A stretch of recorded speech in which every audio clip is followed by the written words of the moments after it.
Você já deve ter pensado, por que Portugal não lutou na Segunda Guerra Mundial? Na realidade, Portugal teve um papel importante, talvez até decisivo, durante a Segunda Guerra Mundial, sem pender para nenhum dos dois lados. E exatamente por sua neutralidade no território europeu, Portugal foi um palco decisivo.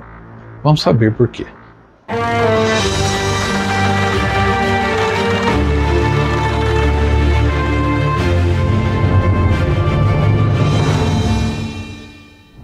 Olá, bem-vindos a mais uma viagem na história. O vídeo de hoje é um vídeo que eu estou reprisando. Ele já foi postado anteriormente aqui no canal, mas é um vídeo, na minha opinião, tão importante para nós brasileiros e para os nossos irmãos portugueses, que eu vou relançá-lo agora para que mais pessoas possam ter a oportunidade de assistir à história de Portugal durante a Segunda Guerra Mundial. E se você já assistiu, reveja e talvez você descubra fatos novos sobre esta história que é no mínimo impactante para nós luso-brasileiros. Vamos saber então qual é a história de Portugal durante a Segunda Guerra Mundial. Portugal era uma ditadura, a ditadura salazarista, comandada por Antônio Salazar, desde 1933. Salazar era o presidente do Conselho dos Ministros de Portugal e comandou o país de maneira ditatorial até o final dos anos 70. Nessa ditadura, no entanto, prevaleceu um espírito neutro e, mais do que isso, um espírito que, apesar de muitas outras ditaduras se implantarem na Europa, como Mussolini na Itália, Hitler na Alemanha e Franco na vizinha Espanha de Portugal, apesar disso, Salazar foi um ditador que teve um senso, vamos dizer, até quase que democrático. Tanto é que Salazar, durante a guerra, foi condecorado com o título de doutor honoris causa da Universidade de Oxford, na Inglaterra, por conta do modelo ou da maneira que ele usou para governar Portugal durante os tensos anos da Segunda Guerra. Antes de iniciar o conflito, Espanha e Portugal fizeram um pacto chamado Pacto Ibérico, onde se comprometeram a não entrarem em guerra, nenhum país invadir o outro, e a ficarem neutros diante do restante da Europa. A neutralidade portuguesa e a neutralidade espanhola foram decisivos para a vitória aliada ao final da guerra. O fato de que Portugal não tenha se aliado militarmente ao seu parceiro de mais de 600 anos, que é a Inglaterra, fez com que o território português fosse preservado, não fosse invadido pelos alemães ou pelos italianos, ou até os espanhóis, que eram mais próximos dos alemães do que os portugueses. Portugal e Espanha, ao se manterem neutros, evitaram a invasão da Península Ibérica e a conquista desse território que fatalmente ocorreria pelos alemães, fechando o Estreito de Gibraltar e, a partir daí, dominando o Mediterrâneo, e a consequência disso seria também o domínio do norte da África e dos campos petrolíferos que existiam lá e também no Cáucaso. Portanto, a neutralidade portuguesa ela foi mais benéfica para os aliados do que o alinhamento militar, se ele tivesse ocorrido.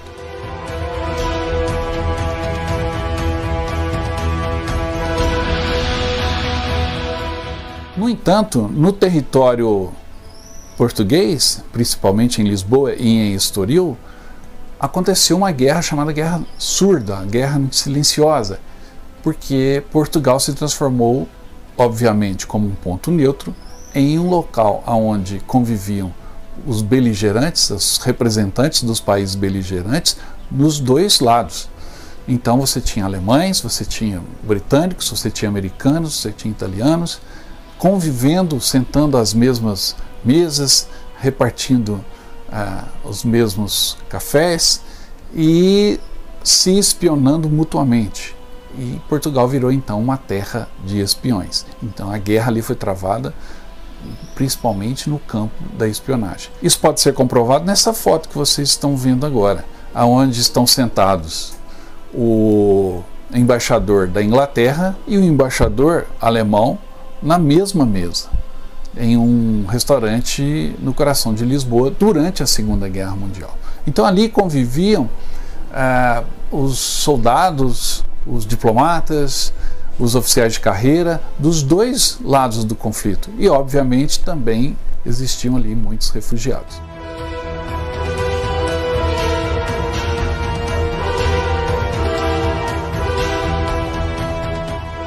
Portugal e Lisboa, como a sua capital, foi um enclave estratégico das redes de espionagem durante a Segunda Guerra.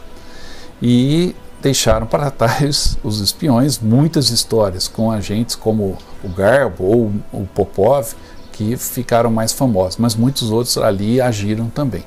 A neutralidade da ditadura de Antônio Salazar e o uso do país como ponto de partida para a América dos refugiados atraíram para Portugal os melhores espiões da época, que conviveram com outros que também se passavam por agente secreto ou vendiam informações falsas a qualquer lado.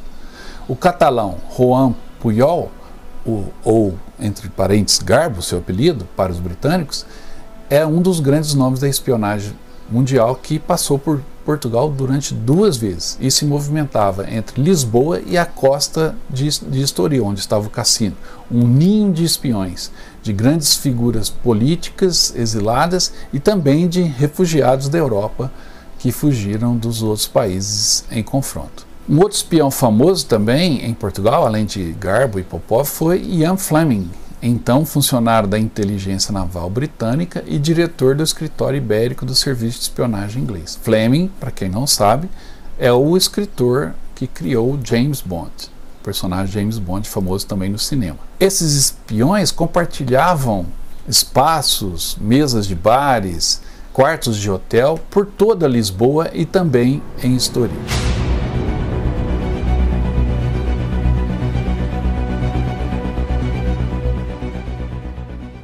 Um desses hotéis era o Pensão Estrangeira, que tinha esse nome simples, mas ali se ocultava um dos centros mais ativos de espionagem germânica, com vários agentes nazistas instalados, desde alemães a belgas, húngaros e até portugueses mesmo. Ali, os policiais portugueses prenderam Georg Hoffmann e sua amante francesa Jacqueline Taylor, os mais importantes espiões naquela época, no início da Segunda Guerra, em 1940. Eles monitoravam os telefones da embaixada inglesa. A dona da pensão era uma senhora alemã chamada Julie Sill e Silva, que recebia informações através de cartas escritas com tinta invisível.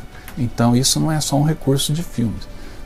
Na pensão estrangeira acontecia a mais alta espionagem durante a guerra. E nessas fotos vocês veem a pensão estrangeira, hoje em dia, e também como era antes. Essa pensão está ali no centro de Portugal, na avenida, próxima à Avenida Liberdade, e foi muito bom estar visitando. Outro local importante era o Hotel Tivoli, um hotel muito utilizado para os negócios com o eixo, com as empresas alemãs, pelos portugueses, onde materiais importantes como tungstênio eram negociados. O Hotel Tivoli é um prédio também que existe até hoje. O Café Arcádia era um ponto de encontro seguro dos espiões e agentes nazistas em Lisboa. Um pouco afastado dos olhares atentos na Baixa, que é a parte perto do porto, em Lisboa, o Arcádia favorecia os negócios e transações e até troca de informações de uma maneira mais discreta. E por isso era tido como um dos principais centros de encontro de espiões na capital portuguesa. O Café Night Club Arcádia ainda está de pé, embora não funcione mais como um café. Os aliados consideravam o Hotel Vitória como o mais perigoso hotel de Lisboa, sendo visto como um covil de espiões nazistas, pois era frequentado pelos simpatizantes dos alemães em Portugal e também pelos falangistas espanhóis. O hotel tinha um design arquitetônico moderno e 75 quartos equipados com banheiros e telefone. Para a época isso era um tremendo luxo. E hoje, como eu estive conferindo lá em Lisboa, hoje esse mesmo hotel, tão importante para os nazistas, é a sede do Partido Comunista Português.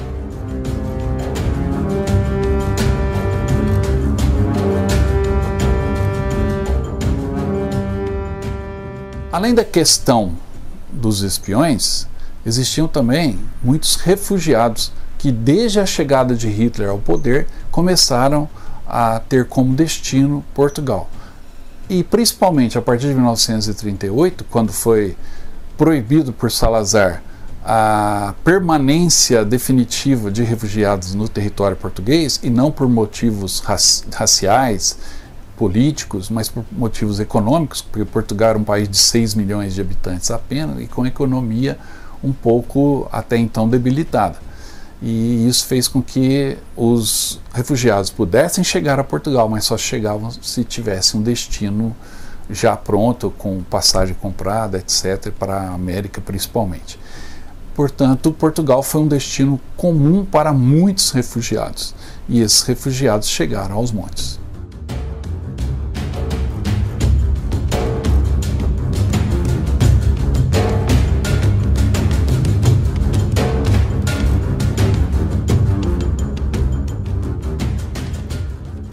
É impossível calcular com exatidão o número de refugiados que puderam se beneficiar da neutralidade e hospitalidade de Portugal.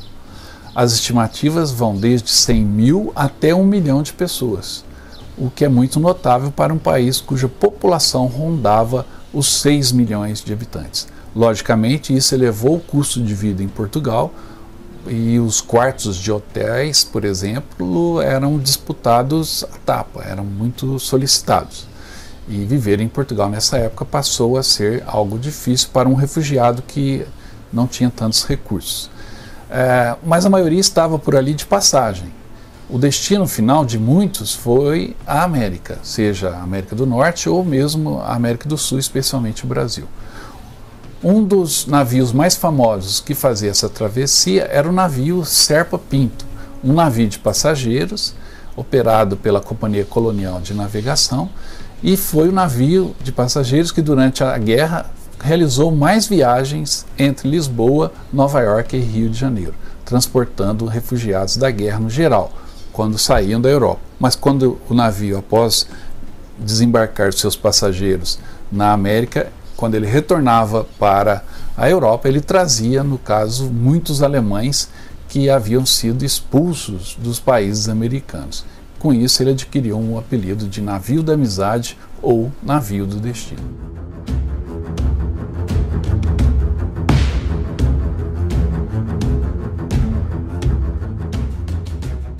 Nessa época, Portugal também tinha um outro atrativo que transformou o seu país num território de disputa entre os dois lados dos países beligerantes durante a guerra, que foi o tungstênio. O tungstênio é um metal usado principalmente em projéteis perfurantes. E Portugal era o maior produtor de tungstênio naquela época.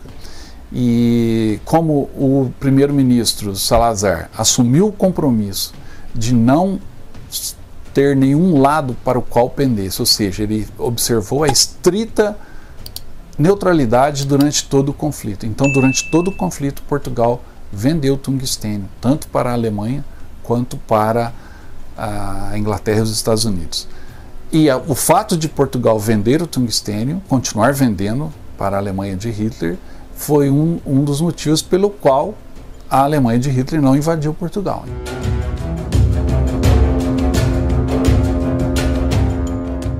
Outro ponto que quase levou Portugal a ter que se envolver em um dos lados do conflito foi a Ilha dos Açores. Na realidade, são 9 ilhas localizadas nos Açores, uma parte do Oceano Atlântico, à frente de Portugal, no meio do caminho entre Portugal e a América do Norte. E as Ilhas dos Açores era o local para onde o governo português pretendia fugir se fosse invadido. Então ele reforçou militarmente aquela base. Mas em meados de 42 começou uma pressão britânica para que a ilha fosse usada como base. E para isso os britânicos acionaram o pacto de 600 anos, como eu disse, que já existia entre as duas nações, Portugal e Espanha. E os portugueses, escorados nesse pacto anterior à guerra, cederam os Açores para os britânicos. Os americanos, então, como os Açores eram uma base muito importante, tanto para submarinos quanto para aviões, também começaram a pressionar para que houvesse uma cessão de um espaço para a instalação de uma base norte-americana. E isso ocorreu em 1944. E a base norte-americana está lá até hoje. É um dos pontos estratégicos que existem no Oceano Atlântico. Os Açores, então, foram cedidos aos britânicos e, posteriormente, aos americanos.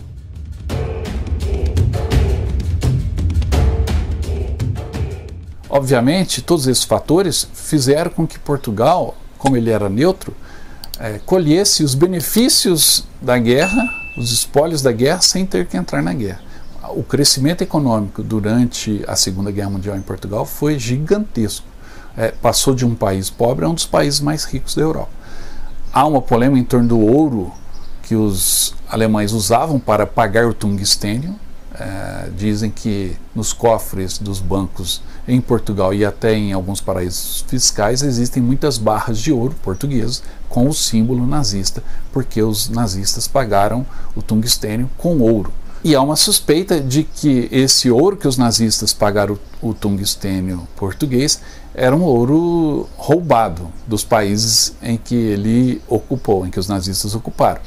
Mas não há provas disso e o ouro permanece em posse dos portugueses. Houve um movimento logo após a Segunda Guerra Mundial para que esse ouro fosse devolvido, mas usando principalmente a base militar nos Açores cedida aos americanos, os portugueses se safaram sem ter que devolver, ou devolveram apenas 2 toneladas das mais de 300 toneladas de ouro que eles receberam dos alemães durante a guerra pelo tungstênio.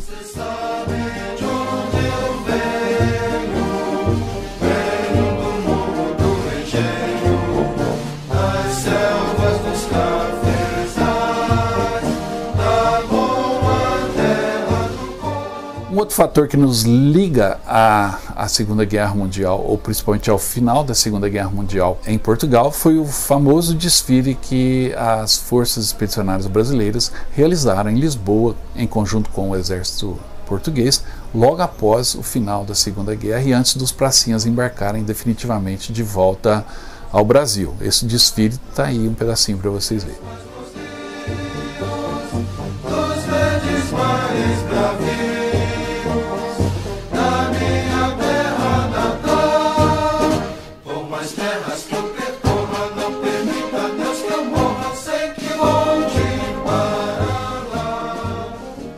No dia 3 de setembro de 1945, aconteceu um fato histórico para nós brasileiros e também para os portugueses.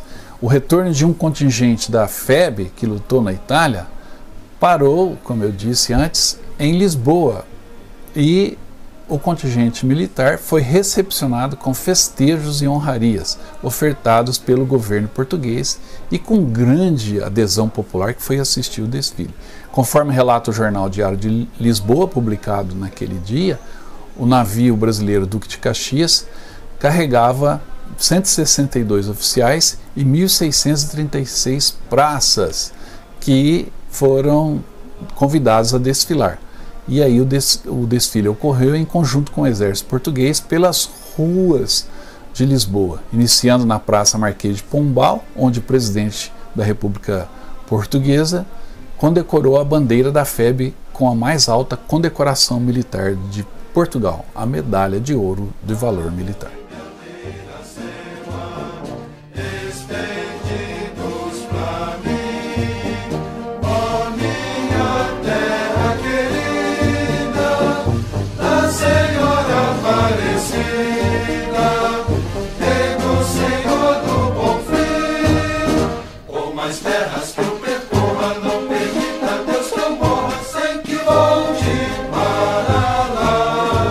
Sem que leve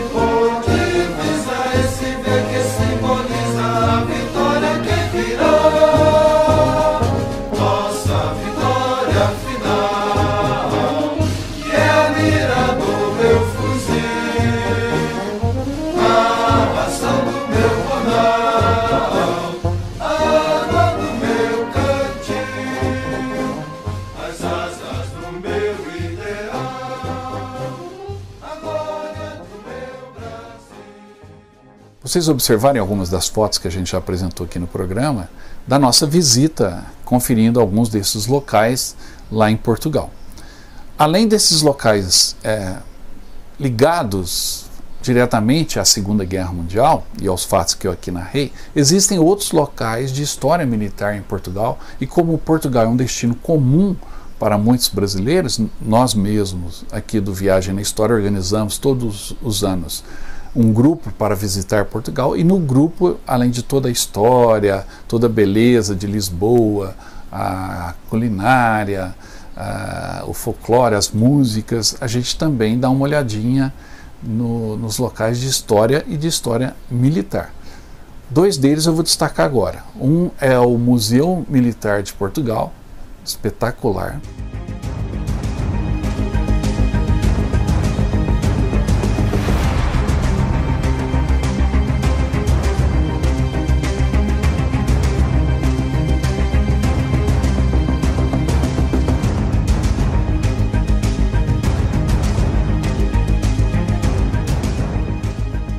O Museu Militar de Lisboa é um órgão do Exército Português localizado no Largo dos Caminhos de Ferro, em Lisboa, próximo à estação de Santa Apolónia.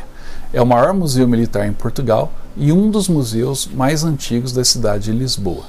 Possui um vasto e valioso patrimônio, principalmente com muitos canhões da época colonial, peças de artilharia de valor inestimável e também armamentos da Primeira e da Segunda Guerra Mundial. Vale a pena uma visita.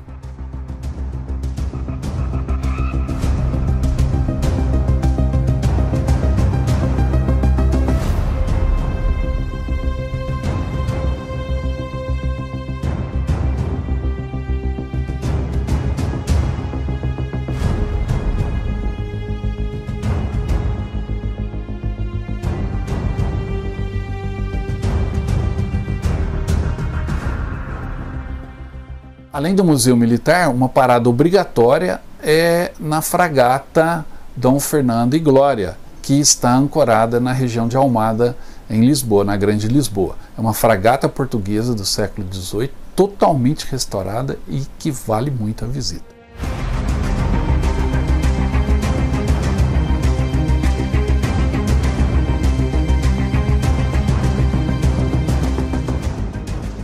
A fragata Dom Fernando e Glória foi uma fragata à vela da Marinha Portuguesa que navegou entre 1845 e 1878. Atualmente é um navio-museu na dependência do Museu da Marinha, localizado no bairro de Almada, em Lisboa. A Dom Fernando foi o último navio de guerra inteiramente à vela da Marinha Portuguesa. O navio, em sua época, era armado com 50 bocas de fogo, e a viagem inaugural ocorreu de Goa, onde foi construído, é uma possessão portuguesa na Índia, até Lisboa em fevereiro e julho de 1845.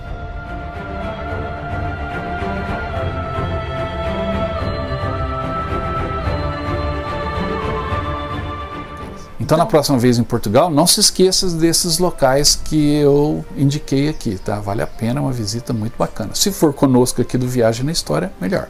Espero que você tenha gostado desta história. E se gostou, não esqueça de dar um like, deixar o seu comentário e também se inscrever no canal, se ainda não é inscrito. Vamos fazer o Viagem na História ir cada vez mais longe. Obrigado pela sua atenção e eu volto logo com mais histórias. Até mais.